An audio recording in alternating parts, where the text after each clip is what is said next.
The government of the United States of America is not, in any sense, founded on the Christian religion. Those words are from the Treaty of Tripoli, which was the first treaty between the United States and Tripoli, now Libya, to secure commercial shipping rights and protect American ships in the Mediterranean Sea from local Barbary pirates. The treaty is reiterating a freedom foundational to the United States that finds expression in the First Amendment to the U.S. Constitution. Welcome to the Creating America podcast, where we are reading through some of the documents and speeches that shaped the United States. I'm Will Sarris. I'm an actor and media professional, and I've always loved the study of history. At one point, I realized I often know about various speeches and documents that shaped the history of the United States, but I haven't actually read them. Maybe you're in the same position. Well, I'm a voice actor. So here I hope I can not only read you the text, but make it come alive. Many of these documents and speeches are well known, others you've probably never heard of. Some are inspirational, others will probably shock you. As I've stated before, I'm interested in and have studied history over my lifetime, but I'm not a historian. I won't comment too much on these texts, other than to provide a little context. And I'll try to point you to good historians who can help you out if you want to delve deeper. Additionally, the country has always benefited from a diversity of opinions, and that should be reflected here, so I'll try to bring you texts from many different sources when I can. We're proceeding somewhat chronologically through American history, but I'm sure I'll miss a document or speech you want to hear. If so, contact me. You can email CreatingAmericaPod@gmail.com, and you can interact with me on social media. On Threads, Instagram, and Facebook, we are Creating America Pod. And you can also contact me directly in many apps. My handle is William Sarris, one word. And you can subscribe on Patreon at patreon.com/William Sarris. It's my hope that as you listen to these documents and speeches, you will gain an appreciation of what our country was, what it is, and what it hopes to be.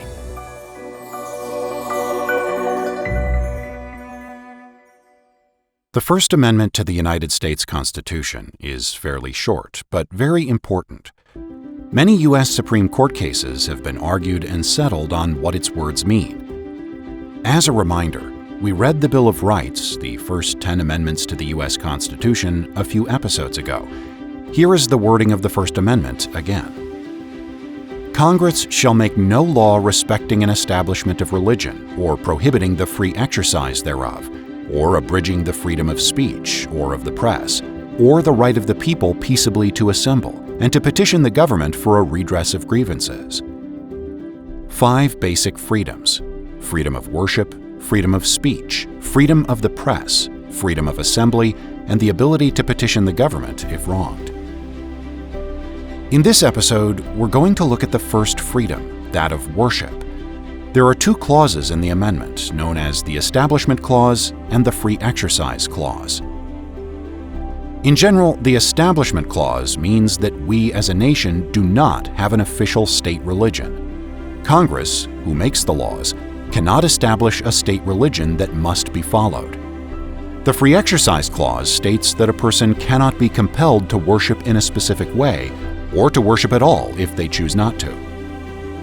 In many of the colonies prior to the Revolution, one of the most prosecuted misdemeanors was not attending the officially sanctioned church, generally the Church of England.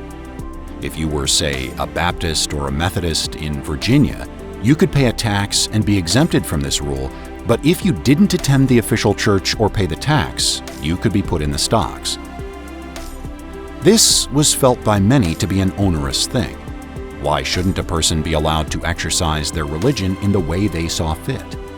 And if they had no religious inclination, why was that a problem either? After all, many of those who had emigrated to the colonies had done so to escape religious persecution in England or their own country. The Enlightenment was in full swing, with new discoveries in science and other disciplines that were reshaping society. Most people living in the new United States felt people should be free to worship or not in the way they saw fit. Some colonies did have some form of freedom of religion, and the state church differed depending on the colony, the New England colonies were Puritan or Congregational as opposed to Anglican, but the general rule held true. The Puritans in New England were famously more strict about people following their practices than the Church of England. Into this, in 1801, steps my state, the state of Connecticut. The religious minority Baptists in the town of Danbury decided to write to the new president, Thomas Jefferson, to congratulate him on his election and probe a little to see if he shared their view that religious freedom should be protected. Connecticut at that time did not have a specific protection in its constitution regarding freedom of religion, and they were concerned about this. Here's what they had to say. The address of the Danbury Baptist Association in the state of Connecticut, assembled October 7, 1801, to Thomas Jefferson, Esquire, President of the United States of America. Sir, among the many millions in America and Europe who rejoice in your election to office, we embrace the first opportunity which we have enjoyed in our collective capacity since your inauguration to express our great satisfaction in your appointment to the Chief Magistracy in the United States. And though the mode of expression may be less courtly and pompous than what many others clothe their addresses with, we beg you, sir, to believe that none is more sincere. Our sentiments are uniformly on the side of religious liberty. That religion is at all times and places a matter between God and individuals, that no man ought to suffer in name, person, or effects on account of his religious opinions, and that the legitimate power of civil government extends no further than to punish the man who works ill to his neighbor. But, sir, our constitution of government is not specific. Our ancient charter, together with the laws made coincident therewith, were adapted as the basis of our government at the time of our Revolution. And such has been our laws and usages, and such still are, so that religion is considered as the first object of legislation, and therefore what religious privileges we enjoy, as a minor part of the state, we enjoy as favors granted, and not as inalienable rights. And these favors we receive at the expense of such degrading acknowledgments as are inconsistent with the rights of free men. It is not to be wondered at, therefore, if those who seek after power and gain, under the pretense of government and religion, should reproach their fellow men, or should reproach their chief magistrate, as an enemy of religion, law, and good order, because he will not, dares not, assume the prerogative of Jehovah, and make laws to govern the kingdom of Christ. Sir, we are sensible that the President of the United States is not the national legislator, and also sensible that the national government cannot destroy the laws of each state. But our hopes are strong that the sentiment of our beloved President, which have had such genial effect already, like the radiant beams of the sun, will shine and prevail through all these states, and all the world, until hierarchy and tyranny be destroyed from the earth. Sir, when we reflect on your past services, we see a glow of philanthropy and goodwill shining forth in a course of more than 30 years, and we have reason to believe that America's God has raised you up to fill the chair of state out of that goodwill, which he bears to the millions which you preside over. May God strengthen you for the arduous task which Providence and the voice of the people have called you, and sustain and support you and your administration against all the predetermined opposition of those who wish to rise to wealth and importance on the poverty and subjection of the people. And may the Lord preserve you safe from every evil, and bring you at last to his heavenly kingdom through Jesus Christ our glorious mediator. Signed, in behalf of the Association, Nehemiah Dodge, Ephraim Robbins, the Committee, Stephen S. Nelson. This letter brought about one of the most famous phrases in constitutional law, though the phrase doesn't appear in the Constitution itself. President Jefferson wrote back to the Baptists confirming that he agreed with them, and confirming that indeed the federal government's position was that it had no business establishing a state religion or prohibiting anyone from worshiping or not as they saw fit. See if you can pinpoint this famous phrase in Jefferson's response to the Danbury Baptist Association. Messrs. Nehemiah Dodge, Ephraim Robbins, and Stephen S. Nelson, a committee of the Danbury Baptist Association in the state of Connecticut, Washington, January 1, 1802. Gentlemen, the affectionate sentiment of esteem and approbation which you are so good as to express towards me on behalf of the Danbury Baptist Association gives me the highest satisfaction. My duties dictate a faithful and zealous pursuit of the interests of my constituents, and in proportion as they are persuaded of my fidelity to those duties, the discharge of them becomes more and more pleasing.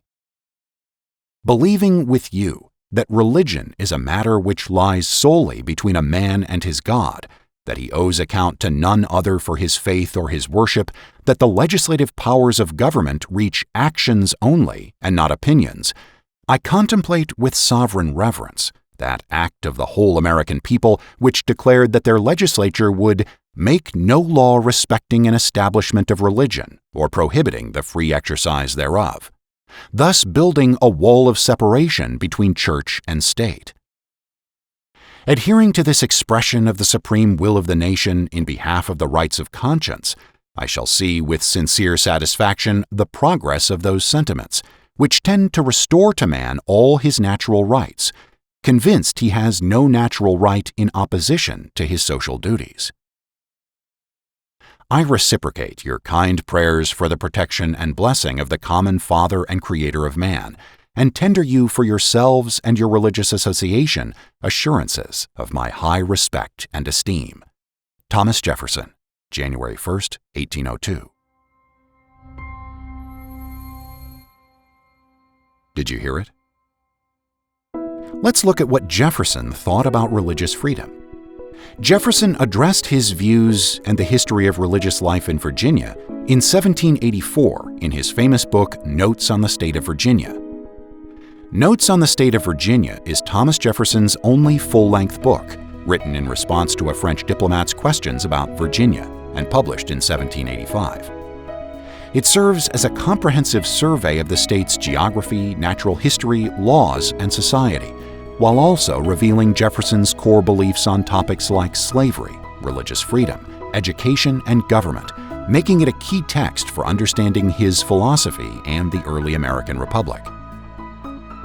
Here is his response to Query 17, which goes into the history of religious life in Virginia and his ideas about religious freedom. Though he is talking mostly about Virginia, and practices did vary across the colonies, it does give a window into the background of why the First Amendment protects freedom of religion. The first settlers in this country were emigrants from England, of the English Church, just at a point of time when it was flushed with complete victory over the religious of all other persuasions. Possessed, as they became, of the powers of making, administering, and executing the laws, they showed equal intolerance in this country with their Presbyterian brethren, who had emigrated to the northern government. The poor Quakers were flying from persecution in England. They cast their eyes on these new countries as asylums of civil and religious freedom, but they found them free only for the reigning sect. Several acts of the Virginia Assembly of 1659, 1662, and 1693 had made it penal in parents to refuse to have their children baptized, had prohibited the unlawful assembling of Quakers, had made it penal for any master of a vessel to bring a Quaker into the state, had ordered those already here, and such as should come thereafter, to be imprisoned till they should abjure the country, provided a milder punishment for their first and second return, but death for their third, and inhibited all persons from suffering their meetings in or near their houses, entertaining them individually, or disposing of books which supported their tenets. If no capital execution took place here, as did in New England, it was not owing to the moderation of the Church or spirit of the legislature, as may be inferred from the law itself, but to historical circumstances which have not been handed down to us.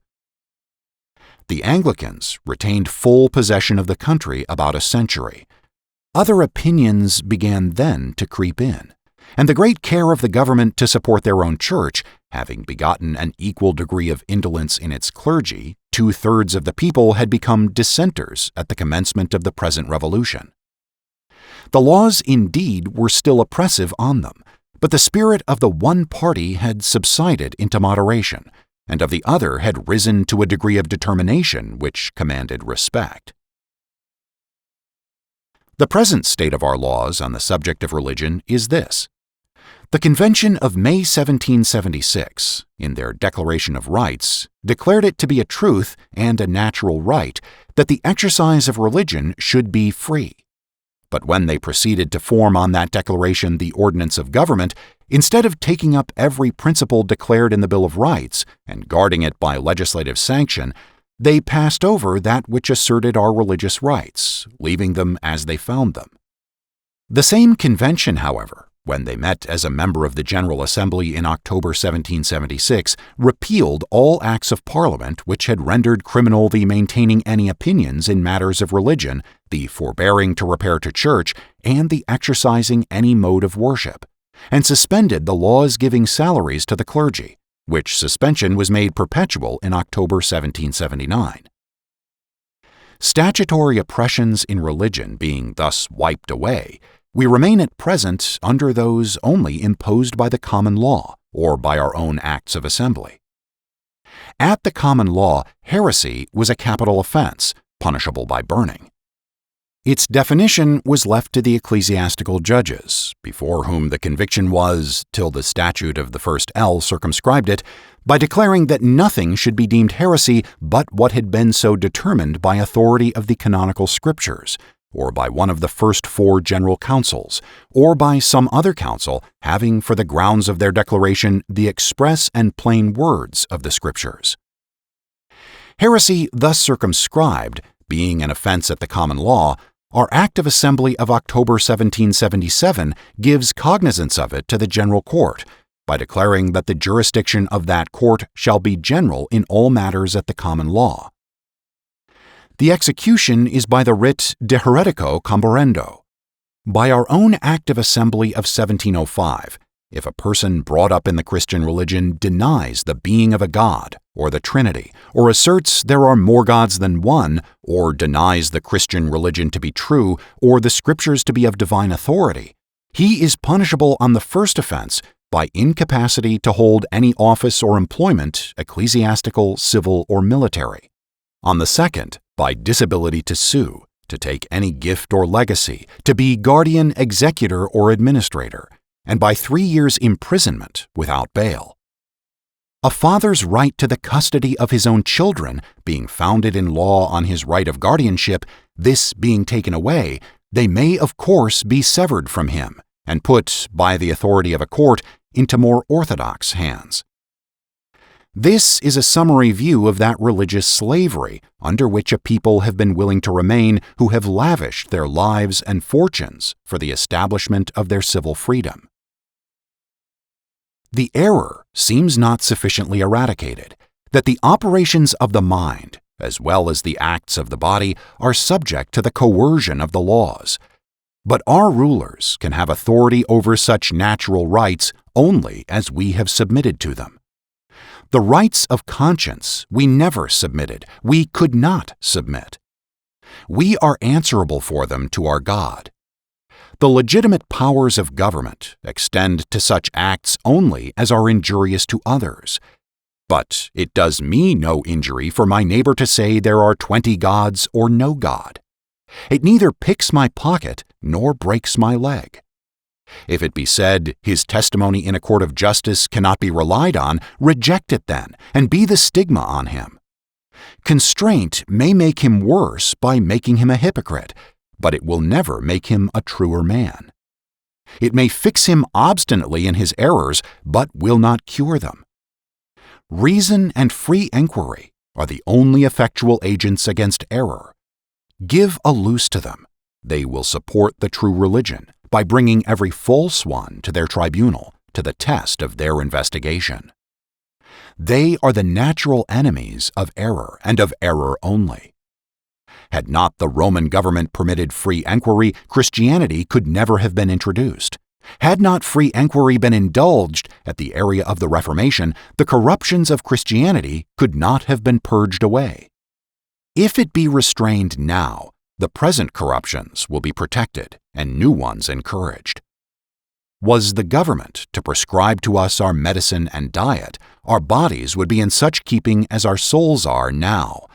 Thus, in France, the emetic was once forbidden as a medicine, and the potato as an article of food. Government is just as infallible, too, when it fixes systems in physics. Galileo was sent to the Inquisition for affirming that the Earth was a sphere.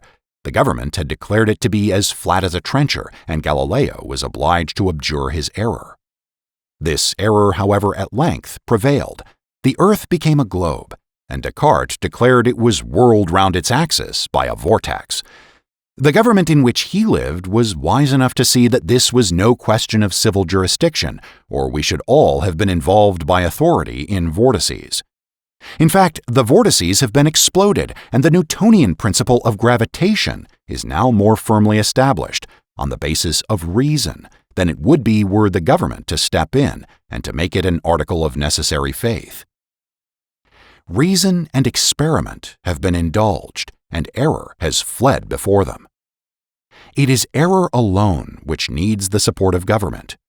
Truth can stand by itself. Subject opinion to coercion. Whom will you make your inquisitors? Fallible men, men governed by bad passions, by private as well as public reasons. And why subject it to coercion? To produce uniformity. But is uniformity of opinion desirable? No more than of face and stature. Introduce the bed of Procrustes then, and as there is danger that the large men may beat the small, make us all of a size, by lopping the former and stretching the latter. Difference of opinion is advantageous in religion. The several sects perform the office of a censor morum over each other. Is uniformity attainable? Millions of innocent men, women, and children since the introduction of Christianity have been burnt, tortured, fined, imprisoned, yet we have not advanced 1 inch towards uniformity. What has been the effect of coercion? To make one half the world fools and the other half hypocrites. To support roguery and error all over the earth. Let us reflect that it is inhabited by 1,000 millions of people, that these profess probably 1,000 different systems of religion, that ours is but one of that 1,000. That if there be but one right, and ours is that one, we should wish to see the 999 wandering sects gathered into the fold of truth. But against such a majority, we cannot effect this by force. Reason and persuasion are the only practicable instruments. To make way for these, free enquiry must be indulged. And how can we wish others to indulge it while we refuse it ourselves? But every state, says an inquisitor, has established some religion. No two, say I, have established the same. Is this a proof of the infallibility of establishments?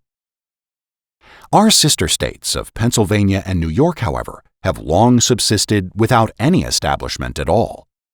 The experiment was new and doubtful when they made it. It has answered beyond conception. They flourish infinitely. Religion is well supported, of various kinds indeed, but all good enough, all sufficient to preserve peace and order. Or, if a sect arises whose tenets would subvert morals, good sense has fair play, and reasons and laughs it out of doors, without suffering the state to be troubled with it. They do not hang more malefactors than we do. They are not more disturbed with religious dissensions. On the contrary, their harmony is unparalleled, and can be ascribed to nothing but their unbounded tolerance, because there is no other circumstance in which they differ from every nation on earth.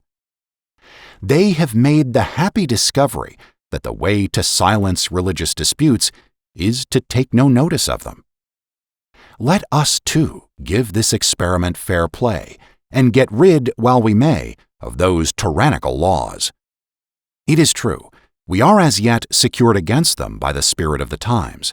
I doubt whether the people of this country would suffer an execution for heresy, or a 3 years' imprisonment for not comprehending the mysteries of the Trinity.